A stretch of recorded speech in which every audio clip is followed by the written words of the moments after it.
What's up, everybody, and welcome to a brand new episode of the 5280 podcast on the MHRT Network. I am your host, Mundungus, alongside with my co-host, Glenn Hauser, Gage Madrid, and Cameron Barker.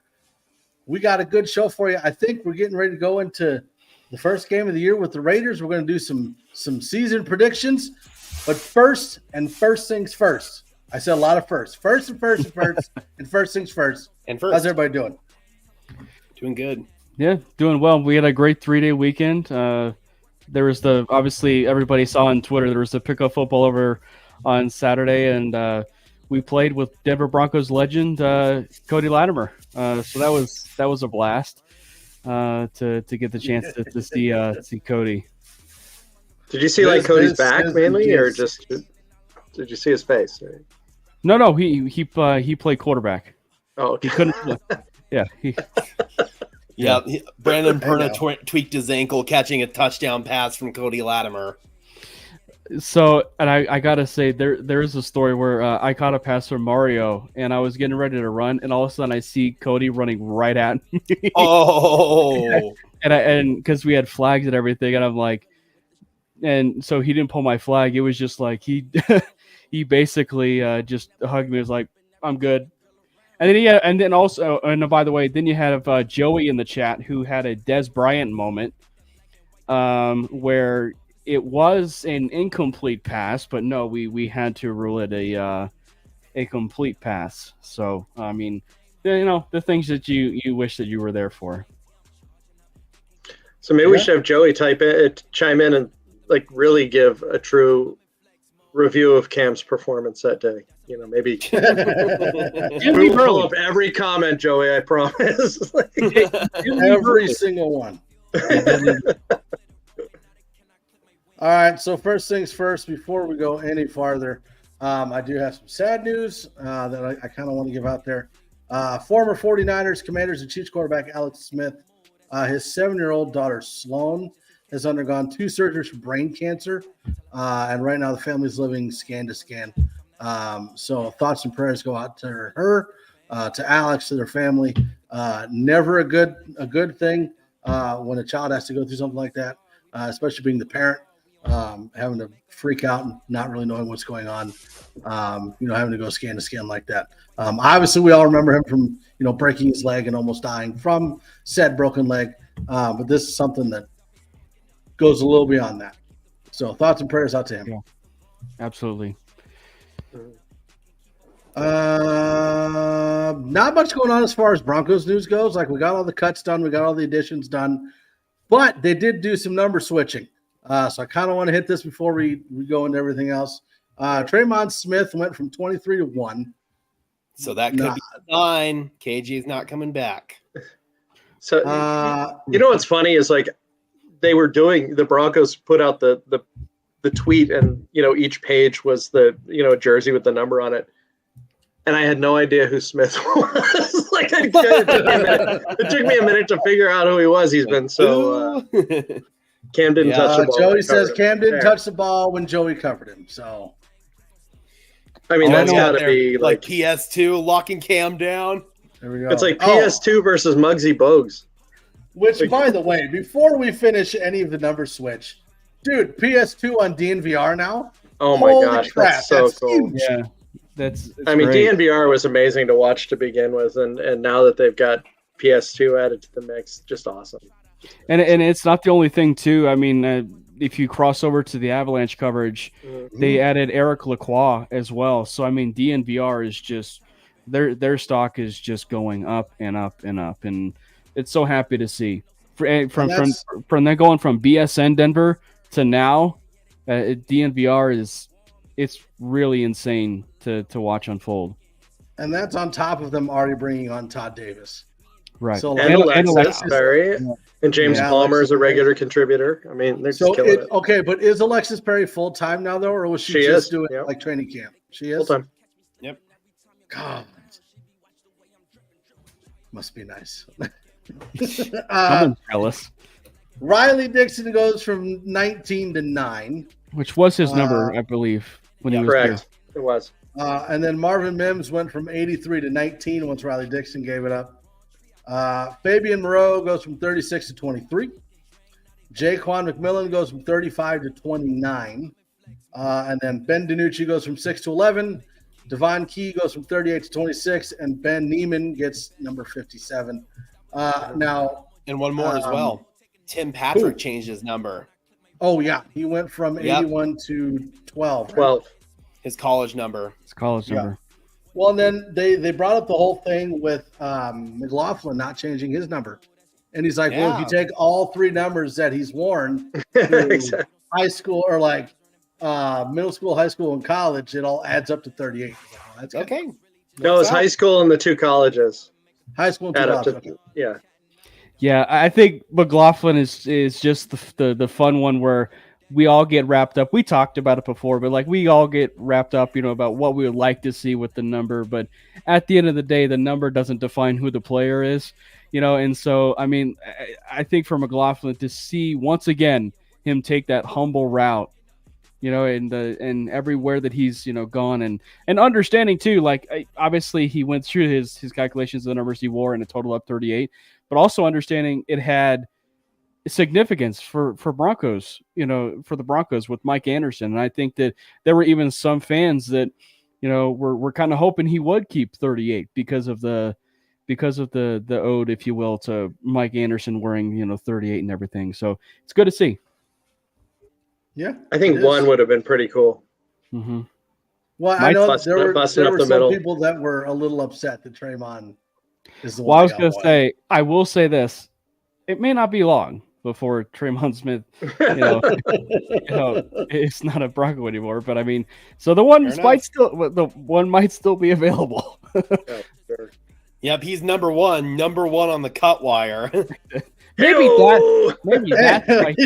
that's why he chose number 1. All right, so that's that for number switches. Let's see what we got on here. I hope Zach Allen got 94. He stayed. He stayed at number 99. And actually, there is probably, I don't know if he said it officially, but there's actually there's actually a story behind it. Like the reason why he chose 99 was, I would imagine, because of J.J. Watt, because everything that he's taught him, in his young career. So that's why he probably chose 99. And plus, 99 looks so cool. Sending some love, Joey Richards. Thanks Joey. Appreciate it, Joey. Pick up the great work, guys. I'll catch the rerun. Well, here, before you go. Love you, buddy. There's that for you. All right, going into Raiders week, which honestly to me still seems weird that we're playing the Raiders week 1. But there was some drama that we've been hearing about today. Was or is? Oh yeah. Is from Mr. I do Cam. love it. Like your second best defender, and like you're not even letting him in the building. Mm-hmm. Yeah, and especially too, you have Josh Jacobs, who's not been out on camp or practices, and who knows what he's going to be like. Obviously, he's tortured the Denver Broncos in his career, but like you have no idea what it'll be like for him in his first, game action with no practice, really, like no true practice. We're waiting on it, Gage. Go ahead. Refocus that camera. Start reaching out. It did it on its own. So, but I mean, the Chandler Jones thing, that's huge. I mean, obviously his career's been up and down, but he was a huge signing for the Raiders. And so if by whatever happens that Chandler moves on, your pass rusher to this point will only be Max Crosby and a first-round draft pick, that you hope can turn into something. So, I mean, yeah, it's definitely a big deal for the Raiders and possibly whatever's going to happen with Chandler Jones. But it's also a big deal that it's happening 5 days before the entire season is starting. And a guy who is a very experienced player, a big star, well paid in the NFL, is at his point where he's now taking things completely public. my favorite part is when they delete it, like pretending that it never happened. when to quote Dion, we have receipts. It's just, Right. Man, I love that there's some energy being spent in that building on this and not focusing on the Broncos and getting Jacobs up to speed. Yeah, absolutely. I mean, and with that whole situation, Chandler Jones is somebody that is pretty level-headed for the most part. Raiders fans will say that. So for him to go public about this, there must have been something really serious behind closed doors that provoked this whole situation. And Josh McDaniels alienating one of his star players. Where have we heard this before? Not just now, is this happening behind closed doors or behind locked doors? Oh, true. But I was gonna say, so this isn't just a Denver Broncos thing, but it even dates back to Derek Carr. It dates back to obviously the whole thing that transpired with Darren Waller and his fiance and the whole wedding fiasco or whatever it was that happened there, which is crazy.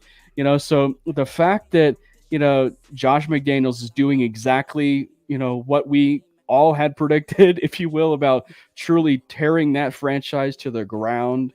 I mean, I'm actually just shocked that he's even a head coach at this point. And I know that sounds bad, but it's just like, I'm just shocked because, I mean, like with even the stuff that you heard about Indianapolis, him taking the job and then having cold feet 5 minutes later, and then them actually releasing the announcement of Josh McDaniels as head coach or close to releasing the announcement.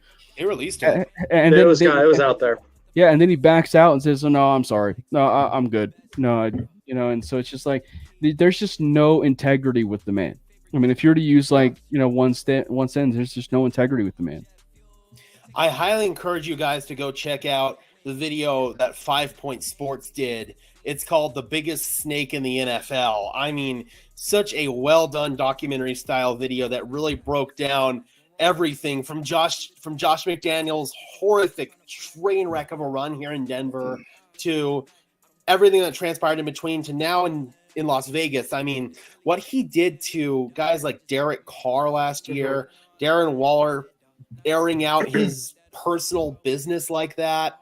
I mean, Josh McDaniels clearly has no care in the world for his players. He doesn't respect them as men. And oh my God, I can go on and on about Josh McDaniels, but he clearly has no respect for the men in his locker room.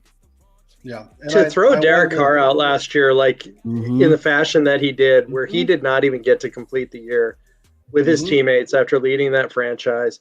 I mean, he was a team leader. There was a lot of stuff that went on, outside of the game, including the Henry Ruggs thing. And Carr was up front and first and foremost up there trying to keep the team together when things like that were happening. And for him to be ushered out of there and thrown away like last week's issue of, football news is just ridiculous. Yeah. And I think we can dial this conversation a little bit further back too. Like Mark Davis is the root cause of all of these issues in Las Vegas. After what happened with John Gruden, what happened with Henry Ruggs, the fact that Rich Bisaccia's staff did not get another year is borderline criminal. Yeah. I mean, Rich Bisaccia proved that he was able to lead that team through some horrific adversity. And not just Ruggs and Gruden. I mean, Damon Arnett, that team had so much to deal with behind the scenes, and they were still able to rally and make the playoffs. The fact that after that, Rich Bisaccia and company basically got thrown out the door, that's just a testament to how things are done in Las Vegas. Yeah, I mean, you've seen his haircut. Continue on. Kamani, I'm not sure. I think it was 2 weeks ago. Just got married. So, congrats. Congratulations. And the timing was perfect before regular season. That's right. Yeah. Okay, now we can continue. I just wanted to make sure that we said congrats. I was going to say, with a guy with that haircut, do you really trust his total judgment? And it all went downhill when he got the haircut. Maybe the bad hair was the power or something. I don't know. Right. The only Super Bowl Mark Davis will see is the one that's put on his head when he goes to great course. I mean, he's probably the only one. He's probably the only human being that I know of that actually makes a bowl cut actually famous now. Because like, you really don't see a bowl cut anymore. So, yeah, true. I was looking over the roster between the Broncos and the Raiders. I mean, outside of Chandler Jones, Max Crosby, and then Devontae and Hunter Renfrow and Josh Jacobs. I mean, you're not looking at a lot. There's, I mean, but it is what it is. Like, Josh Jacobs and the Raiders have a winning streak, even before Adams got there. And so I just think that we have to be able to prove that we can be able to beat the Raiders. And I think now that we can officially say that a competent head coach is in the building, there is a much better chance that the Broncos are going to be beating the Raiders in week 1. And it's something we talked about, obviously, in our schedule release and when the schedule came out, is that the best thing for this Denver Broncos team to at least give them confidence going into early in this season, which is, there's one thing that this team needs, they need to start fast this year. Starting against the Raiders and getting that momentum and getting a win for that team, against that team, whatever, I can't talk, is paramount for this team. Yep, it'll set the tone for the entire season, I feel like. Just like last year, the Seattle game set the tone for the entire year in a bad way. So the Denver Broncos really have a chance to control their own narrative and control their own fate. And it all starts with going out there and not just beating the Raiders. For me, it's actually going out there and looking respectable, looking like a well-run NFL franchise. They can't win the same way they won against the Houston Texans week 2 of last year, where they shot themselves in the foot, but luckily for them, Houston just happened to put one more bullet in their own foot. I mean, like, that's just, we can't afford those kind of games for the Broncos. They have to go out there and they have to take this game from the Raiders. Yeah, and that was one of the things I wanted to try to transition to, was keys to the game. Like, what do you think the Broncos need to do in order to beat the Raiders on Sunday? Number 1, stop Josh Jacobs. That's number 1. That is absolutely number 1. So number 1 is stopping Josh Jacobs. I will say number 2, stop Max Crosby. And then the number 3, I'd almost say Devontae Adams, the PS2 and Devontae Adams matchup. Yep. I think the scoring early and often will not only get the team jacked up, it'll get the fans involved. It'll set the tone that this is a different year than last year. And that, coupled with the other points that you guys just made, I mean, that could result in a blowout. I mean, I don't expect this game to be close. I think the other point, another key to the game is also, what are we going to see the opposite of Devontae Adams and Pat Surtain? So like Jacoby Myers and Damari Smith and Damari Mathis, what are we going to be seeing from that matchup? Like, because that, I think, and I mentioned it in a Predominantly Orange article that I recently dropped today, is about X factors for this Denver Broncos season. Damari Mathis is an X factor for me, because we know that Pat Surtain, you don't need to worry about him on that side of the field, maybe when you play against a Devontae Adams. But, I mean, hey, Mathis is going to be targeted a lot. I mean, maybe a fair amount during the game. And so I would not be surprised, if that's one of the keys to the game too, is Mathis and Jacoby Myers. And then Hunter Renfrow and Essane Bassie as well in the slot there. I mean, Hunter Renfrow can be a sneaky big weapon for the Raiders, especially now that he's healthy. I mean, if Josh McDaniels commits to using Hunter Renfrow out of the slot, then that could be something we need to pay attention to as well. It seems like we have more keys than an elementary school custodian right now. But I think our wide receiver core is going to be a key also. The fact that we only have 3 healthy ones listed. Jerry Jeudy, his status is still up in the air, though I don't expect him to play. I don't know about you guys, but who else is going to be up there, and how will guys like a Marvin Mims do in their career debut? against a rival, in a stadium that is going to be absolutely jacked up with the renovations, with the giant scoreboard, with the hope, the fans, Sean Payton pacing the sidelines. I mean, piggybacking on what should be a second win for the Colorado Buffaloes, on Saturday. I mean, this could be just pure mayhem in that stadium. Yeah, I'm glad John brought this up. Sorry, go ahead. No, go ahead. I'm glad John brought this up about Jimmy Garoppolo having to restructure, and it wasn't even to bring anyone in. It was so the Raiders could get out of the red. I mean, the Raiders are notorious for being one of the most cash-poor franchises, and apparently they're also strapped for salary caps. So that's just fantastic. I'm glad you brought that up, John. Well, you'd be cash poor too if you ate at P.F. Chang's every day like Mark Davis does. I think the Broncos, in my mind at least, are going to take more of an old school approach. Like, start with the run, establish a run so that you can get the ball out to your receivers. I honestly think it's going to be a lot of Javonte and Samaje Perine. But I also think, that's what I was going to say, and I think Jaleel is going to be one of those. Again, I keep comparing him to Darren Sproles, but I think that's kind of what his role is going to be like, right? Yeah, yeah. But you touched on it from the Broncos' offensive side of the ball. It's like I am curious. I think we're already going to be looking for it, but I think that it will be interesting to see how the Broncos handle the workload in terms of a timeshare between Javonte and Samaje Perine, at least for Javonte's sake.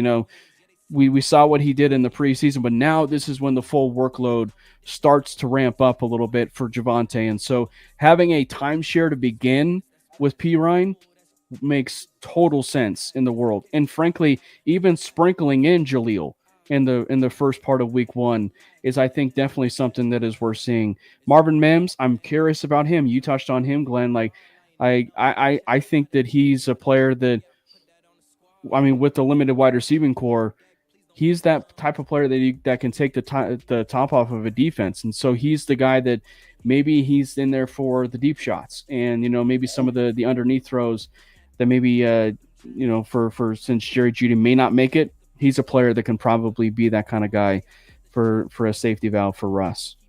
So I mentioned CU earlier. Well. Oh, go ahead. Okay. No, go ahead. I was saying I mentioned CU earlier. Did you guys happen to see that game? I think Cam was golfing. I was going to say I caught the end of it, but I will say I'm a Huskers fan, but I was so happy for CU. Yeah. I was so happy for CU. My point in bringing that up is if the Broncos handled Jaleel McLaughlin like the Buffs were doing with Dylan Edwards in that game, this could be so explosive. I mean, if they could take a page out of how that debut went, just those swing passes, the shiftiness, the burst, the acceleration. It was. I was getting excited because I was envisioning what number 38 could be doing on these Sundays, especially this first one. I'm glad you brought that up. That's a fantastic point. Like the way that Colorado was utilizing Dylan Edwards out of the backfield just as a receiver, as well as, they'd use him on swing routes like you alluded to. They'd run him a couple times on a Texas route and just up the gut as well. Like I definitely saw quite a bit of Jaleel McLaughlin's game in Dylan Edwards, actually.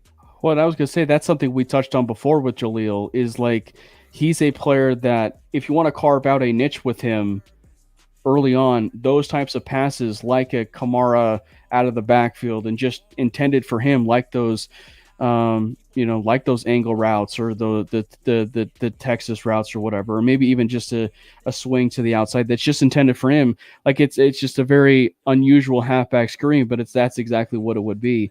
But like McLaughlin he's a home run hitter, whether it's in the passing game or in the running game. He's definitely going to be a home run hitter for this team. So he's definitely one I'm kind of curious about with the workload and how many carries he has come week 1.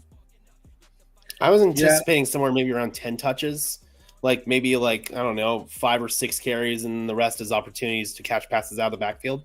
I think it could be kind of a similar debut that we saw from Phillip Lindsay, actually, where he caught that touchdown out of the backfield. I believe it was on a swing route. He showcased that burst. I mean, I don't know how many touches Philip Lindsay got in his debut, but we could see a couple of big plays from McLaughlin, much like we did in Philip Lindsay's debut. Mm-hmm. So which side of the ball do you expect gets introduced in pregame, and who would get the biggest cheer? You'd think it'd have to be offense with Russ, right? Yeah. I think it's offense with Javonte.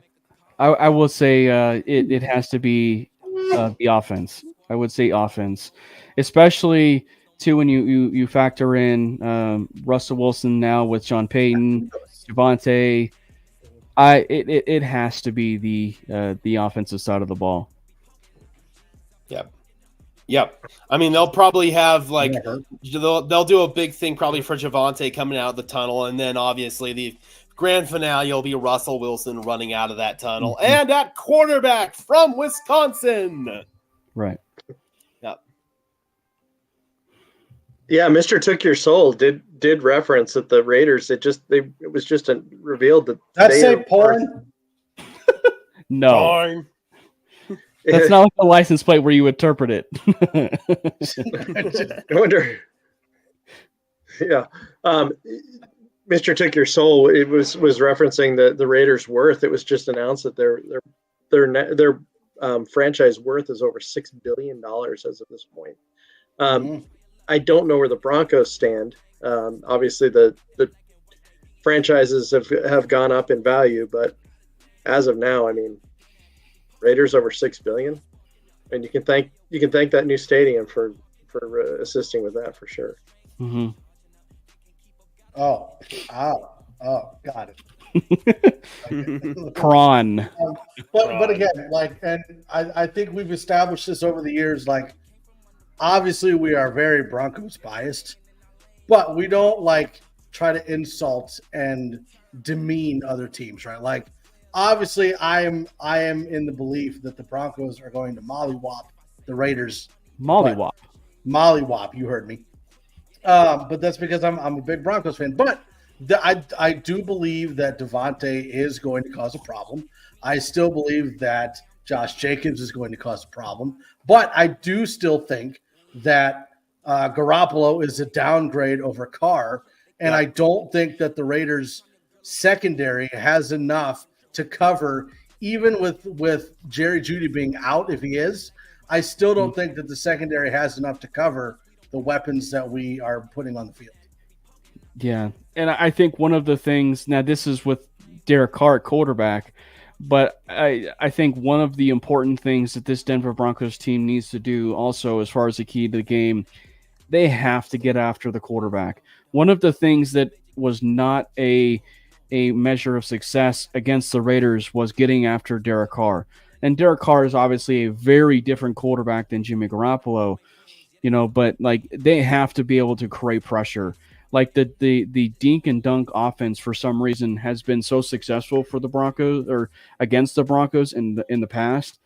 And so I hope that that's not going to be an MO, come Sunday, because that is going to be one of the things that I want to be curious to watch, because if it is that kind of deal, I mean, Hunter Renfrow is going to have a field day in that scenario. I mean, and let's not even forget, too, we didn't get a chance to mention his name. I know this is his first action as a rookie, but also Michael Mayer. And so, what is going to be like with Michael Mayer and the rookie tight end with Jimmy Garoppolo? We know tight ends are, quarterback's best friend.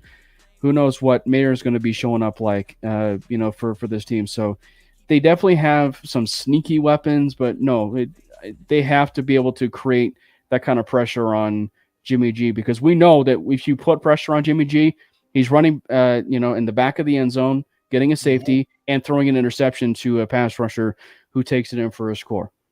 Yep.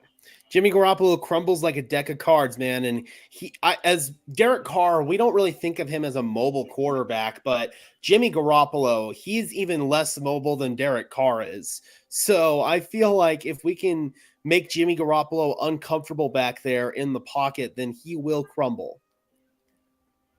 Yeah, and going along with that, I think same thing as last year, Russell Wilson is the key to the Broncos winning this game or losing this game. If we don't see any improvement over last year, well, we kind of know how the season is going to go.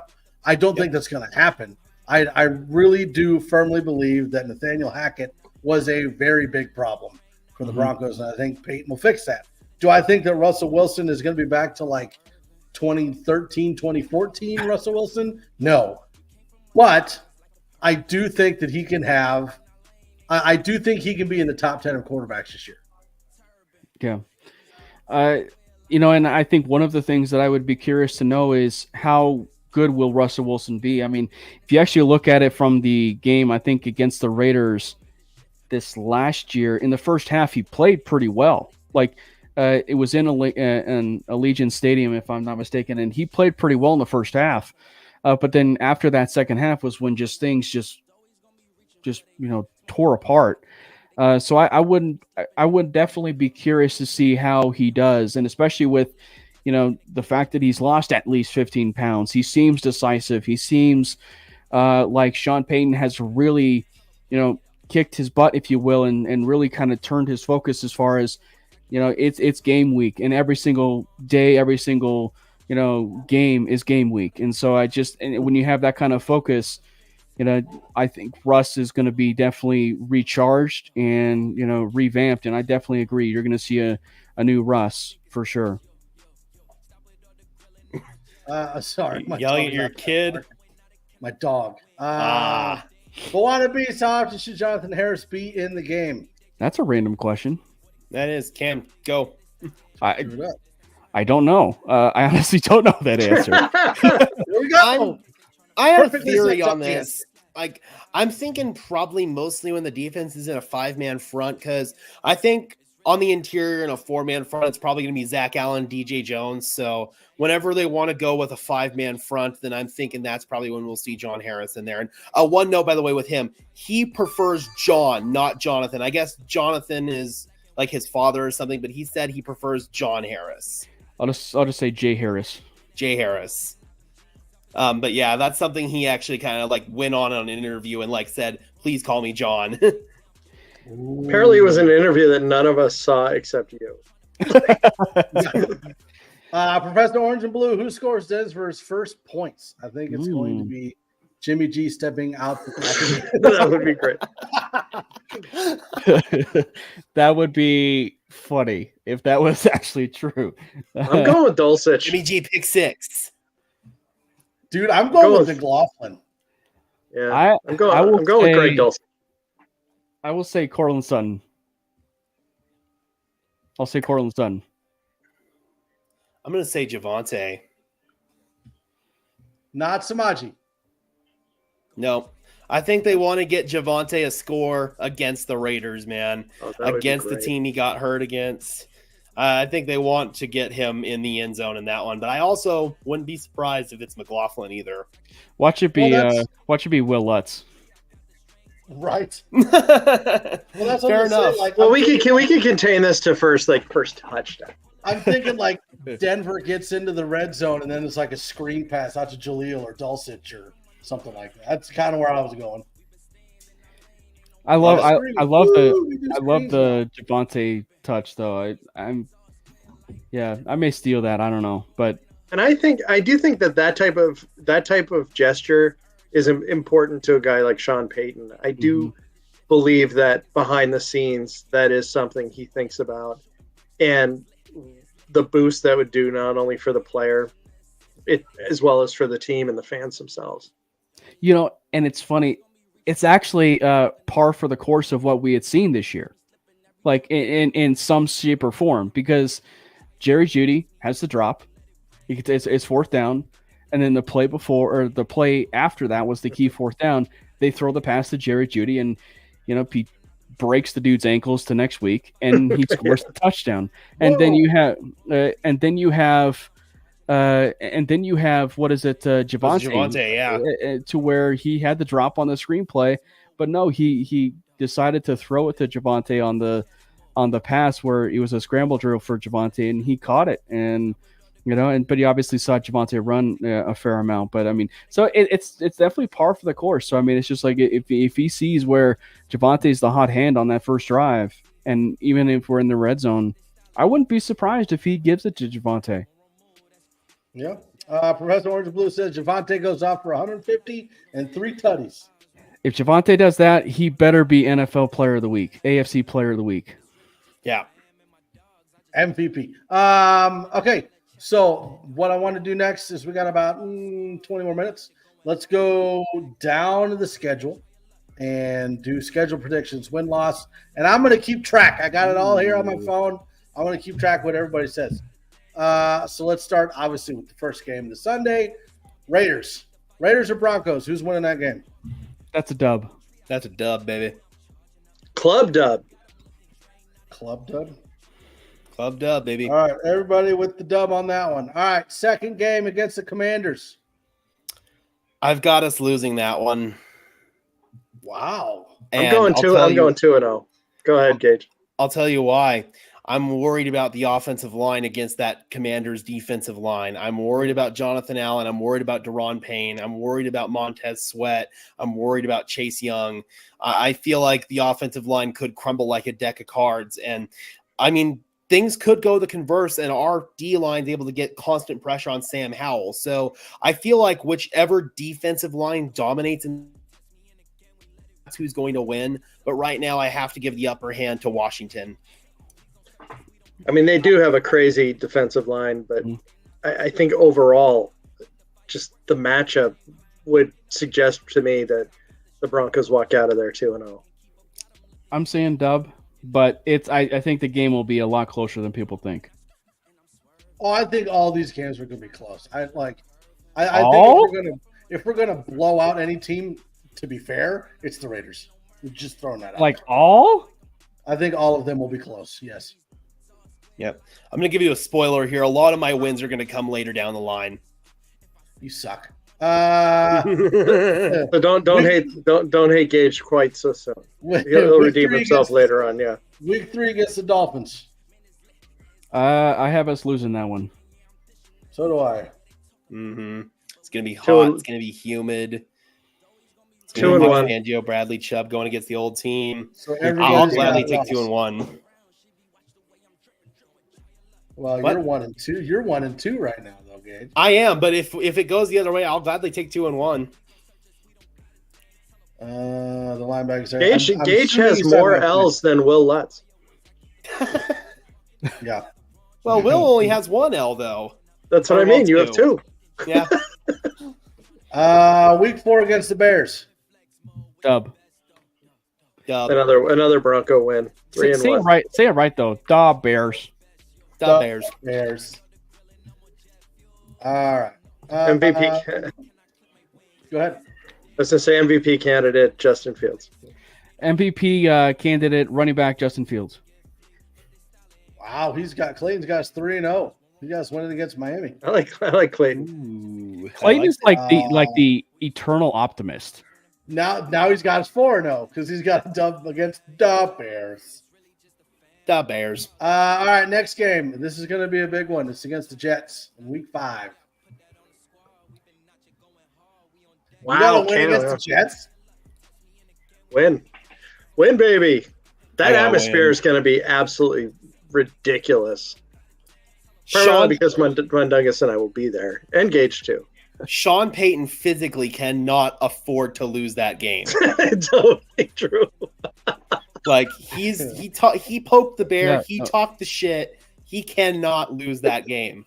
Oh my God. No, I agree. It's just hard because like I am not gonna be able to sleep at night looking at that Jets defensive line. Because that Jets defensive line may be the best line that they play the entire year. And not to mention their secondary as well. So if they need to produce points and create some points, they have to be able to score at least 20 points to win that game. And I don't know if they can do that against this Jets team. So they have to be able to produce those points. So obviously it's at home. The emotions are going to be riding high, but I would love to see a win. Right now I see a loss. I remember when Shanahan was playing the Raiders for the first time, especially after he wasn't getting paid by Al Davis, And the team knew he wanted that win more than anything, and they did whatever it took to win. To Gage's point, I don't think that these players are going to allow their coach to go out on a limb for them weeks earlier and then lay an egg. I just cannot see that happen. Yeah. So Glenn and Gage got dubs. Me and Cam got a loss on that one on the Jets, which sucks. I'm going to be there, and I don't want another loss. So I'm 3-2, right? Well, I'm going to add it up later. Okay. Cool. Don't make me do math now. And then it's against the Chiefs on the road. I got a loss for us on the road. Yeah, That's a loss. that's a loss. And this Unless is where Kelsey is still hurt. And this is where I differ because I have Denver winning on the road at Kansas City. Okay, so this is a spoiler alert for the future pick. I actually have us splitting. So do I. Yeah, me too. Right, You just but have it the other way But that we I've do. got the other way. right. So I just feel like on a short week, it's going to be a little bit difficult to go into Arrowhead and get a win. But I feel like in the second matchup, after Sean Payton has tape on Andy Reid and vice versa, I feel like that's going to be a stronger matchup. The atmosphere at Mile High is going to be absolutely insane. And who knows, if that game, by that point, both teams are doing really strongly, they could flex that into prime time. I don't know if they're going to flex that Jets game into prime time because they'd have to move out the Cowboys 49ers. So spoiler alert, that's not getting flexed. But if the Broncos and the Chiefs are both strong, and let's say that game against the Chiefs at Arrowhead's competitive, but Denver still loses, I could very easily see them putting that rematch on prime time again, especially if the first matchup does well enough for it to be that case. So, I mean, the stakes are going to be super high at the stadium. The energy is going to be insane. I could see Denver pulling off that win at home, and oh my God, the atmosphere at the stadium, just leaving the stadium, everyone's going to be just going nuts. Yeah. But don't underestimate that short week on the away game to Arrowhead. I really think that's going to play a massive role. Professor references Travis Kelce's MRI. He hyperextended his knee. I'm not sure what his prognosis is. Chris Jones is holding out. If he says he's going to hold out for at least the 8 games, that does cover the first game for the Broncos against Kansas City, which would be beneficial. So I did want to ask you guys, like in regards to Jones, how much money does he need to be fined before any new contract and any new money doesn't offset these penalties that he's getting from holding out? Well, he said that, at least from what I read, is that he's looking for right under what Aaron Donald is making. I think it's like $30 million.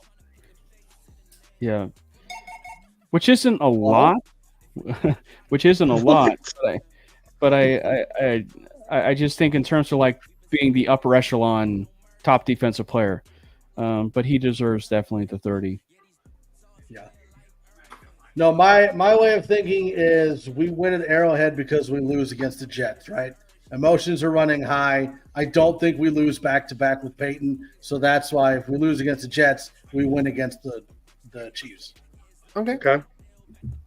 Then we go into the Packers. Play the Packers. That's a dub. That's a dub, baby. I was gonna say they better win because I'm gonna be at that game, and yeah, they better win. Yeah. I'm at 5-2 so far. That's a good start. I think no. Cam is at 4-3. Gage is at 4-3, and you and I are at 5-2. Chiefs at home. There's our win. Win. Yeah. There's the spoiler alert. See, and I'm going with the loss on that one. Clayton has a 7-0. Oh, actually, didn't he? So that Mike, would be. Mike's not seeing the Broncos starting off well with their home games this year. I just think that if you look at the last 10, 12 years, home and away doesn't really matter. At least it hasn't. I'd say in September for Denver, it does because of the altitude. Guys are not well conditioned for it. So that could sway the Washington game, actually, because I just feel like coming into Denver, it's hot. The altitude gets you. D linemen cramp up. They're gassed. It's just really hard to play in those conditions, especially if you're from a team at sea level, basically. So that could sway the Washington game, honestly. Yeah, I just feel like at the level that these guys play at, I don't think that home or away really makes that big of a difference. I disagree, but Yeah, I disagree. I do too. Fine. Well, you don't. These aren't the droids you're looking for. Okay, then we got the bye week, and then we come out of the bye week against the Buffalo Bills. That's an L. Yeah, I think we all can agree that that's a likely. Emotions are going to run high in that game, though, for Broncos, because that's going to be us going against Von Miller for the first time. So I have, 5-4 now? I'm actually giving the Broncos a win against the Bills. I think the Bills are overrated. I mean, we're going against the guy that we should have drafted instead of Bradley. Whoa. And coming out of the bye. Spicy. I don't know what I thought was more shocking, the fact that he said that we're going to win, or the fact that he called the Bills overrated. Yeah. I think they are. Well, we get to see the guy that we were supposed to have drafted instead of Bradley Chubb, right? That's right. Yeah. Good one, D-Mac. 2, 3, 4, 5. Oh, God. 1, 2, 3, 4, 5. Yeah, so Glenn, you and I are 6-3. Cam and Gage are 5-4. There you go. Okay. Ooh, Richie Rich is 4. Richie Riche is 4-5 after the Bills. Ouch. Spoiler alert, I've got us getting a bunch of wins going after this, so I've got us ripping off a win streak All right. here. So But after Bills, Rich being in Canada, the conversion gets him. He's really a fan. American. Yeah. after the Bills is the Vikings. That's a win. That's a win, and that means that the Denver Broncos will be bowl eligible. Jesus. Gage, where are you on the Vikings? I'm win. Oops, that's the wrong name. For me, that's the big overrated team of the year. I think the Vikings are going to fall in their face. Like what you say about the Bills, I say that about the Vikings. You like Fair. that? Fair. You like that? You like that? And then from the Vikings, we played the Browns. That's obviously Another win, man. Yeah. Another win. I'm at 3. This is looking good for the playoffs. Browns to the Texans. Big win. That's a dub. That's the ones you're expected. Those are the ones you're expected to win. Right. Gage coming alive with the victories. He was not lying to us, folks. I've got the Broncos on a 4-game win streak right now. Yeah. Chargers. Where's the game? Wait, where's the game? Yeah. It's at Chargers. L. Gotta go loss on that. Yeah, that's it. I love how we were all like, "Where's the game?" Dub. I think we sweep. I would not hate that, and I don't think that's unrealistic. Chargers are another team that I think's mad overrated. I think that Kellen Moore hire is going to be a big mistake. Well, and plus you're looking at late in the season when they start their collapse. Mm-hmm. Yep. Every single year. I think it was very nice that we got the Chargers late. I mean, I'm going to spoiler alert. The game at Denver is going to be a win. Justin Herbert has never won at Mile High, but since the game's in LA, I'm going to err towards loss because that's the pattern it's followed towards every single year of the Justin Herbert era. We win at home, we lose on the road. All right, we go from the Chargers to the Lions. This one's hard. Yeah, this one's hard. I've got an L on the Lions. That's in Denver, though, right? No, it's in Detroit. No, it's on the road. Oh, it's in Detroit. Yeah, it's the game before the Christmas Eve game. That's 4 games on the road. 1, 2, 3. No, 3. 3 games on the road. I'm going to err on the side of an L, but if Detroit has not lived up to their potential by that point in the season, Jared Goff may have been benched by that point, and we could be seeing a potential Teddy Bridgewater revenge game, or maybe even Hendon Hooker if he's ready to go from his injury. So it all depends on the Lions for me. If the Lions are what everyone says they are, then I'm going to give that an L. But if the Lions are, for lack of better terms, same old Lions, then I'm giving Denver a win there. I have raised you wrong, good sir. The other thing to keep in mind too, that's going to make this tricky for Denver and Detroit, is I also expect Denver to be hitting the gas and playing really well around this point in time. But also, if you're Detroit, this is around the point in time where they really turned on the Jets themselves last year, and so that's what makes it hard. And also, they're a very coached team, and yes, you're going to be at that point where Jameson Williams is going to be coming back, and he may be hitting his stride around this point in time. I mean, they do have weapons there. And who knows what some of these young players are going to be like. Mir Gibbs, Sam Laporta, Jack Campbell on the defense. Who knows what some of these players are going to be like on that Detroit defense. So I definitely have an L, but I'm kind of with Gage to where, I could see it be swung, to a W. And the fact it is TBD makes it a little bit harder to kind of determine whether or not that's going to be an L or a W, certainly at this point. And another thing too. Go ahead. Oh, go ahead. Oh, I'm going to go with L, but I think the fact that all of us just kind of froze, kind of contemplating where this was going to land, just says how close this could be. I mean, this could potentially be the closest game of the year.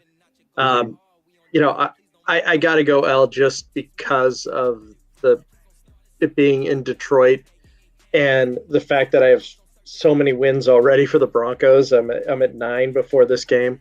I may as well go to 9-5 and just be somewhat sensical. All right, so officially, Mike, you can put me down as an L, but That's again tentative.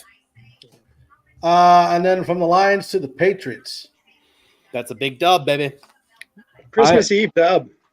Yeah, so I have a dub on that one. I think aside for the fact that they're playing the Patriots, who are, let's be honest, may actually end up being last in their division, I think that this Christmas game is actually going to piss the Broncos off because of everything that happened last year.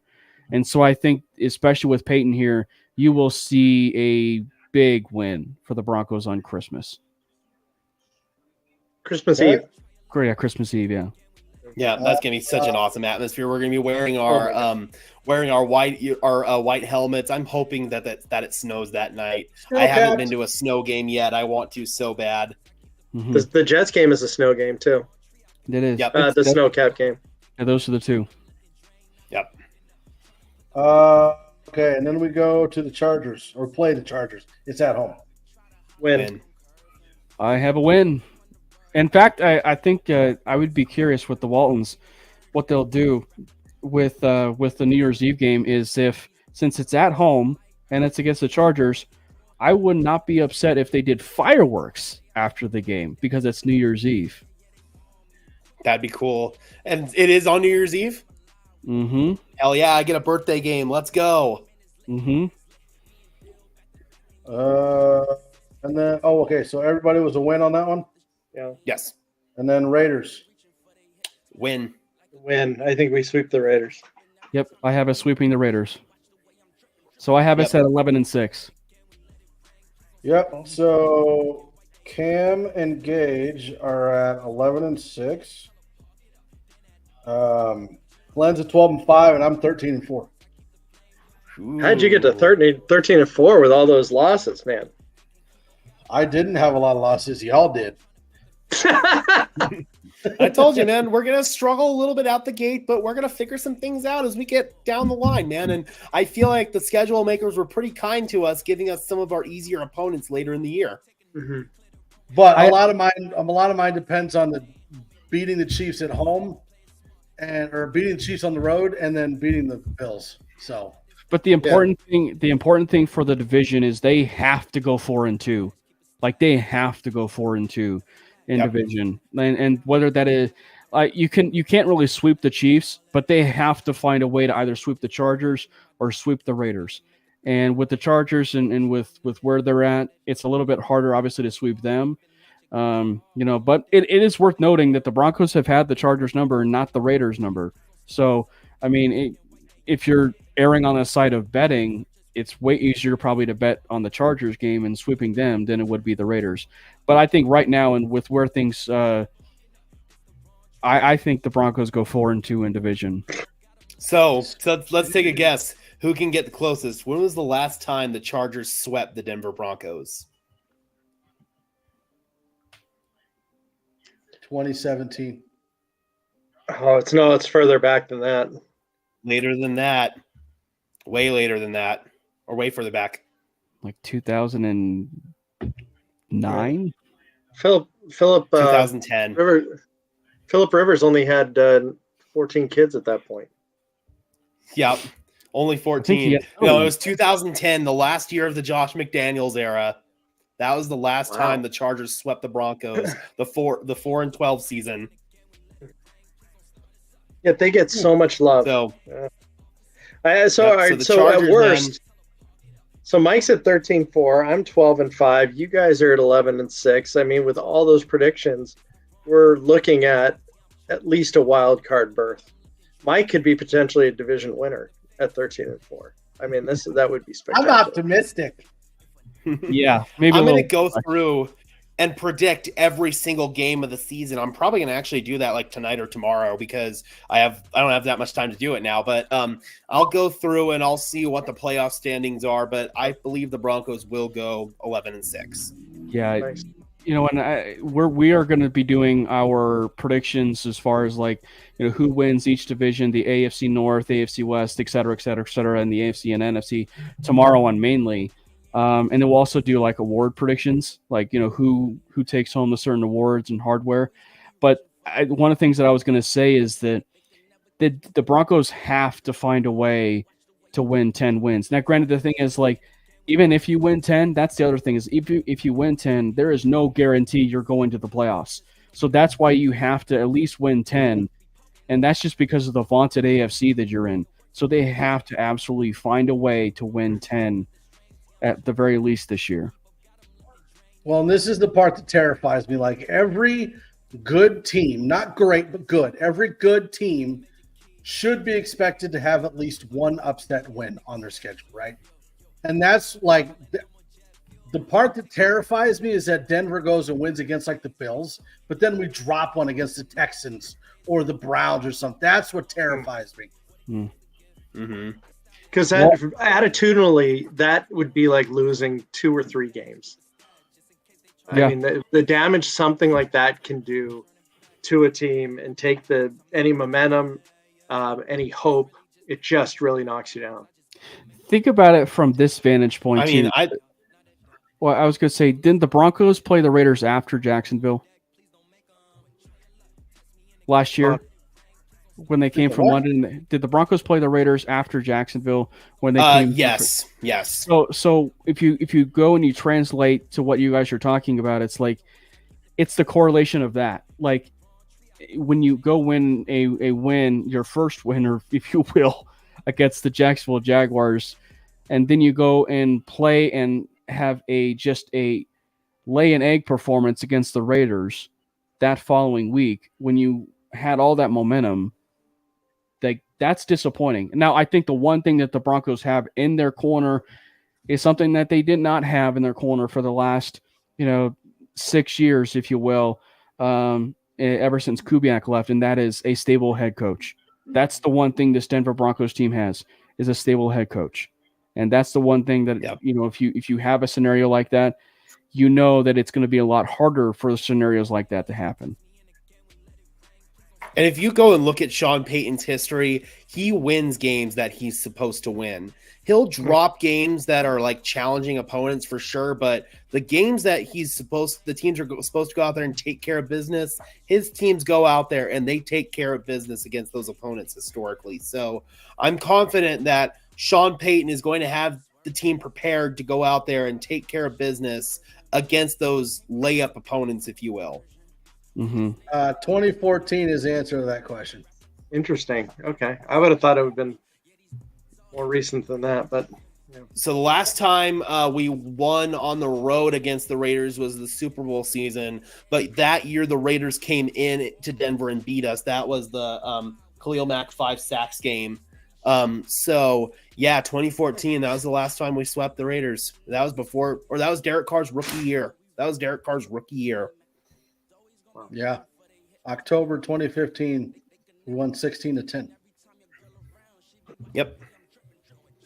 All right. Yep, and Anything then else you guys want to talk about? Any topics we missed? Any last parting comments you have? Everything. Can't wait. I absolutely cannot wait.